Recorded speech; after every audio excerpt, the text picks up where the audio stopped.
아, 시원하다. 운수가 있네요.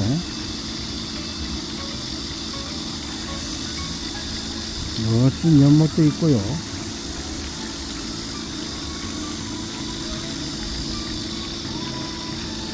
아주 시원하고 좋습니다. 이곳은 광주광역시입니다. 평동공단이라는 데인데요. 저기 보이는 건물, 저곳에 제가 오늘 물건을 하차했습니다. 그리고 잠시 쉬려고 여기저기 살펴보니까 아주 멋진 공원을 하나님이 예비해 놓으셨네요. 아주 에덴 동산이 따로 없습니다. 아주 멋집니다.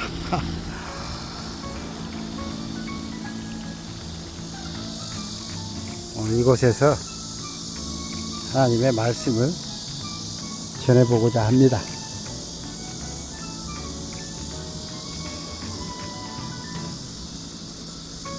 어젯밤에 김해시에서 숲도 그냥 이쁘다. 김해시에서 물건을 싣고 왔습니다.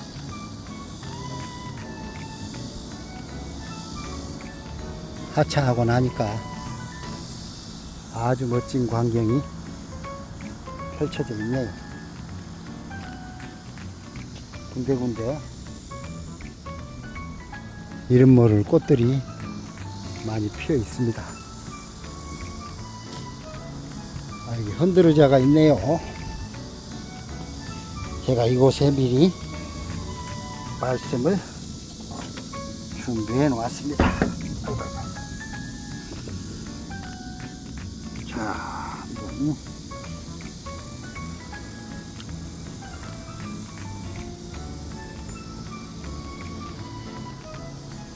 오늘 말씀의 제목은 하나님은 왜 하와를 아담에게 데려오셨을까 입니다.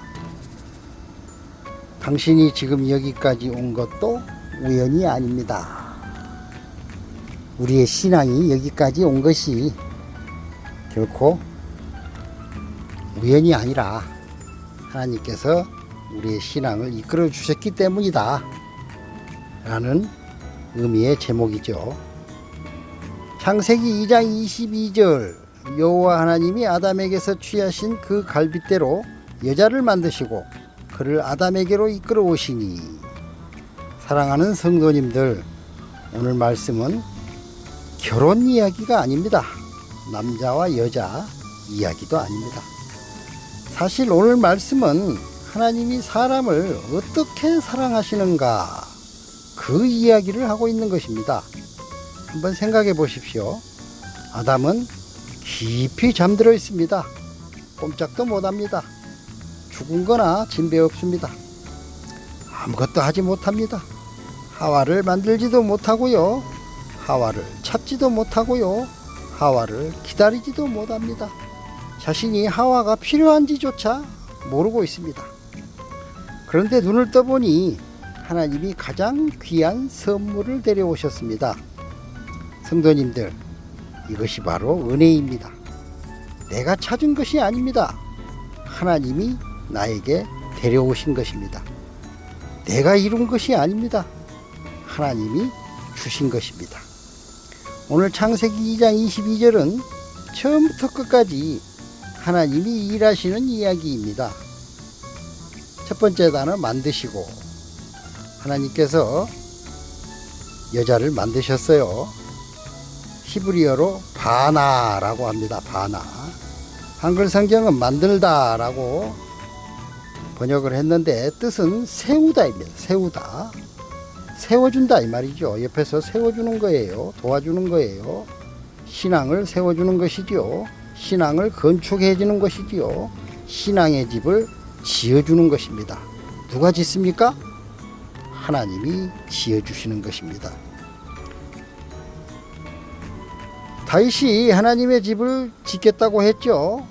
그런데 하나님께서는 너는 절대 나의 집을 못 짓는다. 내가 너의 집을 지어주겠다 라고 하나님께서 말씀하셨지요. 성도님들, 집이 무엇입니까? 돈 많은 사람은 큰 집을 원하고 가난한 사람은 작은 집이라도 있었으면 합니다. 하지만 집의 본질은 크기가 아닙니다. 화려함이 아닙니다. 집의 본질은 바로 돌아갈 곳입니다. 돌아갈 곳이 있는 곳이지요. 그래서 제가 일주일 동안 여기저기 다니다가 주말이 되면 집으로 돌아가지요. 아무리 세상에서 욕을 먹어도 힘들어도 집에 가면 쉴 수가 있습니다. 집이 뭐 잘 살고 못 살고를 떠나서 집에 가면 쉴 수가 있는 것이지요. 아무리 실패를 했어도 집에 가면 누울 수 있습니다. 그렇죠? 아무리 눈물을 흘려도 집은 나를 받아줍니다. 그래서 집은 벽돌, 콘크리트, 철근 덩어리가 아닙니다. 바로 안식입니다. 나의 안식처인 것이지요. 나를 받아주는 품입니다. 품. 사랑입니다. 그런데 하나님은 하와를 만드실 때 창조하다라는 단어 대신 바나라는 단어를 쓰셨는데요. 집을 세운다는 의미의 단어를 사용하셨습니다. 왜 그러셨을까요? 상형 그림으로 묵상을 해보면요. 집이라는 알파벳은 그자처럼 생겼죠. 베이트라고 합니다. 베이트. 집이라는 의미입니다. 겉모양의 집을 말하는 게 아니고요. 집 안에 내부. 그러니까 우리 사람으로 치면 속 사람을 의미하는 것입니다. 우리의 심령을 의미하는 것입니다. 그 다음 글자는 누운입니다. 그자보다 좀 작은데 좀 길어요. 누운이라고 있습니다. 이 글자는 씨앗, 생명, 후손 이런 의미가 있습니다. 어떤 생명입니까? 바로 예수 그리스도의 생명이지요. 씨앗 안에는 그 생명이 들어있지요. 그 후손이 나옵니다. 우리는 신앙을 해서 전도를 하면 자꾸 우리의 후손들이 생기게 되는 것이지요. 그런 의미입니다. 그 다음 글자 해라는 글자입니다. 해. 영어 N자처럼 생겼는데 이 부분이 살짝 트여 있어요. 그곳으로 바로 숨이 들어오는 것입니다. 하나님의 숨이 들어온다. 그래서 창문이라는 의미로 사용되기도 합니다. 이 창문을 통해 바람이 들어오지요. 성령의 바람이 들어오는 것입니다. 보라. 오늘 이 말씀에서는 보라라는 의미입니다. 묵상적으로 보면은요, 생명이 머무를 집을 보라라는 의미입니다. 생명이 머무를 집을 보라라는 그림처럼 생각할 수가 있습니다. 그런데 더 중요한 것이 있습니다. 하나님은 사람을 만드실 때부터 집을 생각하셨다는 것입니다. 왜 사람은 외로울까요?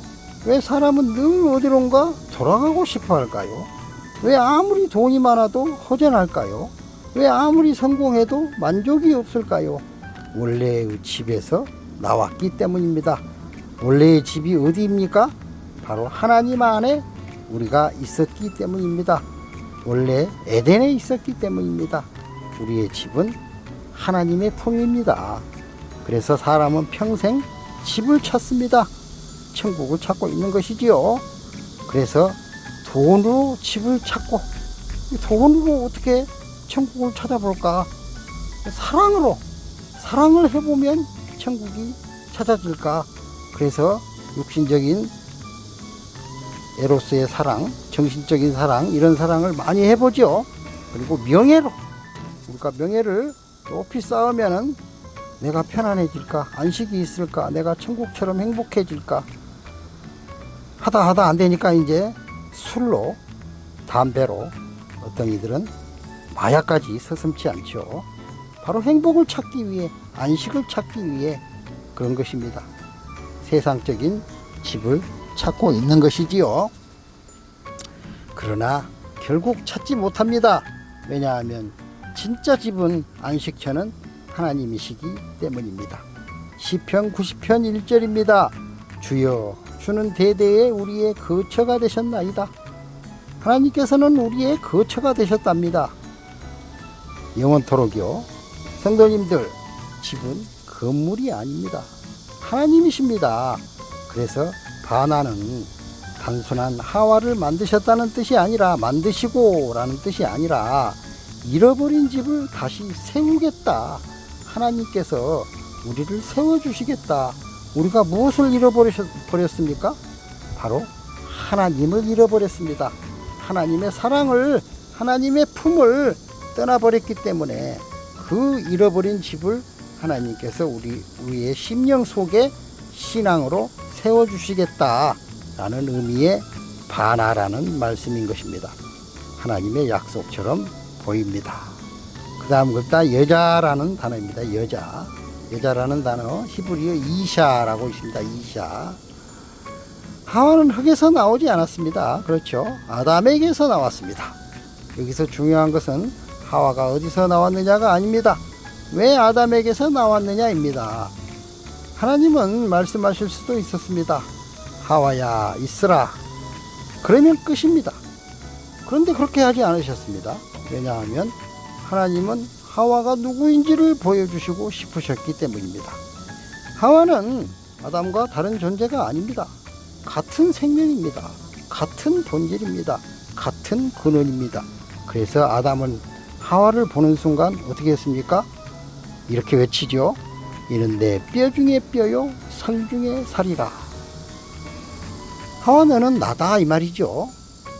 성도님들, 이 말은 단순한 감탄사가 아닙니다. 아담은 처음으로 자기 자신을 본 것입니다. 아담은 동물의 이름을 지을 때 그 동물들의 본성, 본질, 성품 이런 것들을 아주 자세하게 살펴봤어요. 그렇게 살펴보니까 사자도 자기 모습이 아니었고요. 말도 자기 모습이 아니었고 독수리 역시 자기의 모습이 아니었습니다. 자기와는 달랐습니다. 그런데 하와를 보는 순간 나다. 나의 생명이다. 나와 똑같다. 라고 외친 것입니다. 상형으로 묵상해 보면 여자라는 단어 첫 글자가 알레프입니다. 알레프. 근원이다.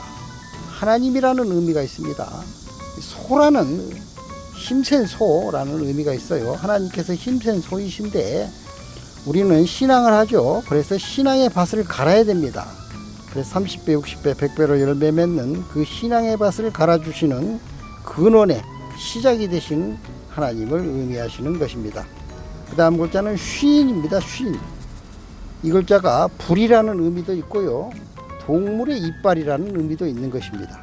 동물의 이빨은 이 동물의 이빨로 우리들의 죄악을 아주 안 좋은 것들을 아그작 인정사정 볼 것 없이 씹어서 삼켜버리는 것입니다.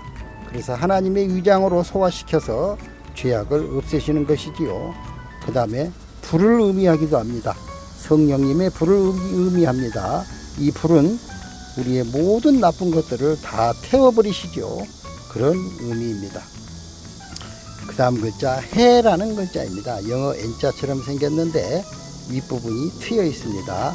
이 트여 있는 부분으로 숨이 들어오는 것입니다. 하나님의 숨이, 생명의 숨이 들어오시는 것이지요. 생명의 말씀이 들어오고, 그래서 창문이라는 의미도 있는 것입니다. 오늘은 보라라는 의미로 묵상하시면 되겠습니다. 묵상적으로 보면은요, 하나님의 생명이 나타나는 것을 보라. 하나님의 생명이 나타나는 것을 보라. 이것이 바로 여자라는 단어입니다. 한글 성경은 여자 이렇게 해석을 했는데요. 하나님의 생명이 나타난 것이다. 이것을 보라. 바로 이것이 여자다. 라는 그림으로 생각할 수가 있는 것입니다. 불은 자기 자신만 밝히지 않습니다. 주변도 밝힙니다. 하나님의 생명도 그렇습니다. 생명이 들어오면, 하나님의 생명이 들어오시면 내 안에서 변화가 일어납니다. 미움이 사랑으로 바뀌지요. 절망이 소망으로 바뀝니다. 죽음이 생명으로 바뀝니다. 그래서 하와는 아담의 생명이 나타난 모습인 것입니다. 아담의 생명이 나타난 모습이 바로 여자다. 이렇게 알아들으시면 묵상하시면 되겠습니다. 말이 막 꼬이네요. 그런데 신약에서는 교회가 예수님의 생명이 나타난 모습입니다. 그렇지요? 교회가 예수님의 생명이 나타난 모습인 것입니다. 에베소서 5장을 보면요, 우리는 그의 몸의 지체임이라. 예수 그리스도께서는 우리의 머리가 되십니다. 그래서 우리는 그 예수님의 몸이 되는 거죠. 지체가 되는 것이지요. 성도님들, 예수님은 우리를 남으로 보지 않으십니다. 주님은 나의 몸이라고 말씀하십니다. 내 살이라고 말씀하십니다. 내 지체라고 하십니다. 여기서 울컥 눈물이 흐르게 됩니다. 우리는 스스로를 볼 때 실패한 사람, 부족한 사람, 죄 많은 사람으로 봅니다. 그런데 예수님은 너는 내 몸이다 라고 말씀하십니다. 그 다음 단어, 이끌어 오시니. 하나님께서 하와를 만드시고 여자를 만드시고 아담에게 이끌어 오셨죠. 히브리어로 보라고 합니다. 보. 그 뜻은, 사전적인 의미는 오다, 들어오다, 데려오다, 인도하다 라는 의미가 있습니다. 오늘 말씀의 핵심입니다. 보라는 단어가요, 이끌어오다. 하와는 아담을 찾지 않았습니다. 그렇죠? 아담도 역시 하와를 찾지 않았습니다. 서로 자기가 필요한 존재인지를 몰랐어요. 둘 다 아무것도 하지 않았습니다. 그런데 하나님이 움직이십니다. 하나님이 데려오셨습니다. 여기서 갑자기 제 마음이 먹먹해집니다.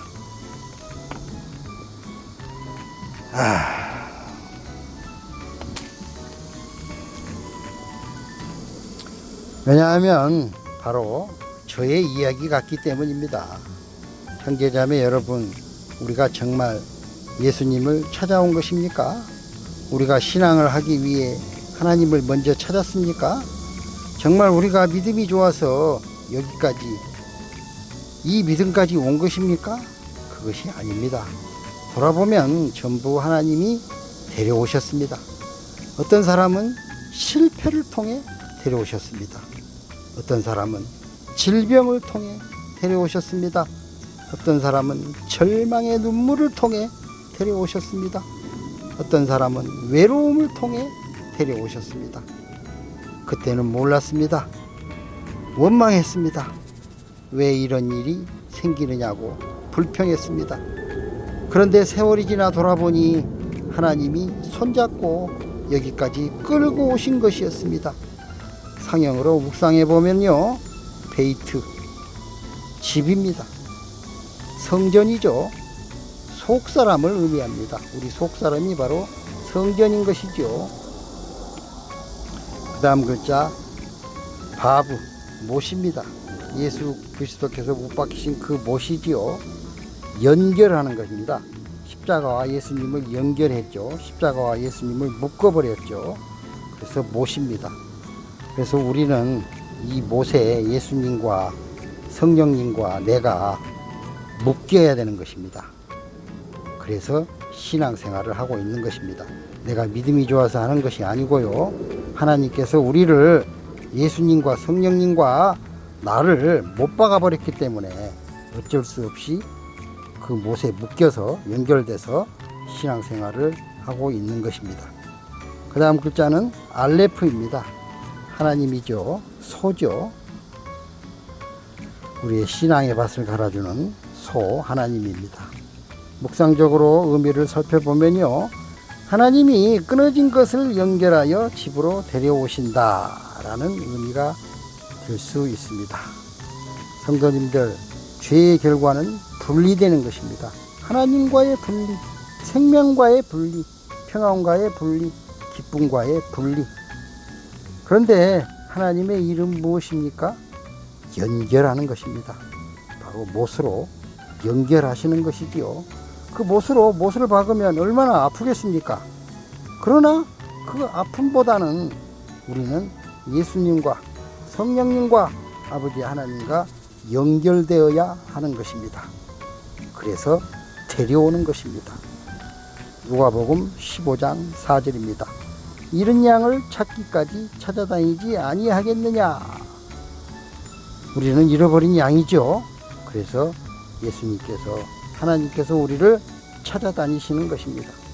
누가복음 19장 10절, 인자가 온 것은 잃어버린 자를 찾아 구원하려 함이니라. 예수님께서 우리를 구원하시기 위해서 잃어버린 우리를 찾아오신 것입니다. 요한복음 6장 44절, 아버지께서 이끌지 아니하시면 아무도 내게 올 수 없느니라. 우리가 예수 믿는 것은 우리 믿음이 좋아서가 결코 아닙니다. 아버지께서 우리를 연결해 주셨기 때문에 십자가의 못으로, 그리고 하나님의 능력, 힘이신 그 소의 힘, 우리 신앙의 밭을 갈아주시는 그 힘으로 우리를 연결해 주셨기 때문에 우리가 예수를 믿고 있는 것입니다. 우리는 길 잃은 양이었습니다. 그런데 목자가 찾아오셨습니다. 우리는 탕자였습니다. 그런데 아버지께서 아직도 상거가 먼데 기다리고 계셨습니다. 우리는 죽은 자였습니다. 그런데 예수님이 나에게 찾아오셨습니다.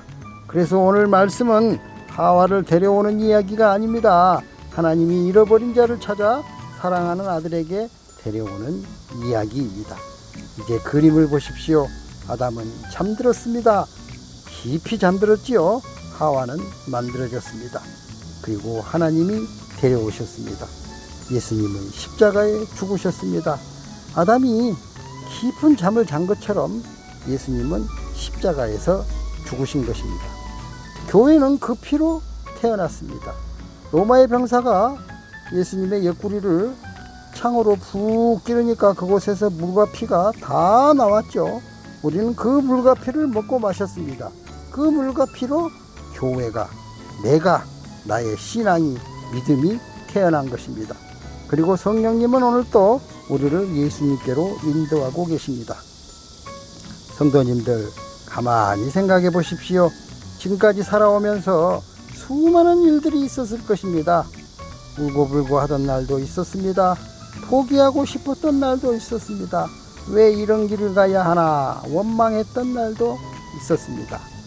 신앙이 너무 힘들어서요. 그런데 지금 여기까지 왔습니다. 왜입니까? 하나님이 우리를 데려오셨기 때문입니다. 우리가 하나님을 붙잡은 것이 아닙니다. 하나님이 우리를 놓지 않으셨습니다. 그래서 창세기 2장 22절은 하와 이야기 이전에 하나님이 집요한 사랑 이야기인 것입니다. 하나님께서 우리를 향한 정말 집요하신 사랑 이야기입니다. 끝까지 찾으시는 사랑, 끝까지 데려오시는 사랑, 끝까지 포기하지 않으시는 사랑. 우리의 죄악을 보시면 어떻게 생각하실까요? 당장이라도 그냥 없애버리시겠죠. 그런데 그것을 끝까지 참으시고 여기까지 데려오셨습니다. 그 사랑이 오늘 우리를 여기까지 데려오신 것입니다. 기도하겠습니다. 아버지 하나님, 우리가 주님을 찾아온 줄 알았습니다. 우리가 믿음이 좋은 줄 알았습니다. 우리가 잘해서 여기까지 온 줄 알았습니다. 그런데 말씀을 듣고 보니 그것이 아니었습니다. 우리는 잠들어 있는 아담과 같았습니다. 아무것도 하지 못했습니다. 그런데 하나님께서 말씀하셨습니다. 찾아오셨습니다. 하나님께서 일을 하시고 우리에게 찾아오신 것이지요. 붙드셨습니다. 우리가 넘어질 때마다, 신앙이 넘어져서 하나님을 떠나려 할 때마다 자꾸만 일으켜 주셨습니다. 도망갈 때마다 부르셨습니다. 신앙이 너무 힘들어서 우리는 도망가려고 했죠. 포기하려고 했죠. 그러네, 그때마다 붙잡아 주셨습니다. 그리고 결국 오늘 여기까지 나의 믿음을 데려오셨습니다. 주님, 우리의 인생을 돌아볼 때 우연은 하나도 없었음을 알게 하옵소서. 눈물도 은혜였고, 실패도 은혜였고, 아픔도 은혜였고, 기다림도 은혜였음을 알게 하옵소서. 끝까지 포기하지 않으시는 하나님의 사랑을 알게 하시고 그 사랑 앞에 감사의 눈물을 흘리게 하옵소서. 예수님의 이름으로 기도합니다.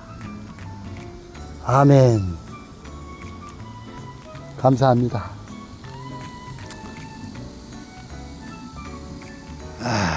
오늘 말씀이 좀 길어서 제가 좀 힘들었습니다. 햇빛 때문에 글자가 잘 안 보이네요. 아이고야. 이제 좀 쉬고 또 제 갈 길을 가야죠. 오늘 하루 평안하십시오. 감사합니다.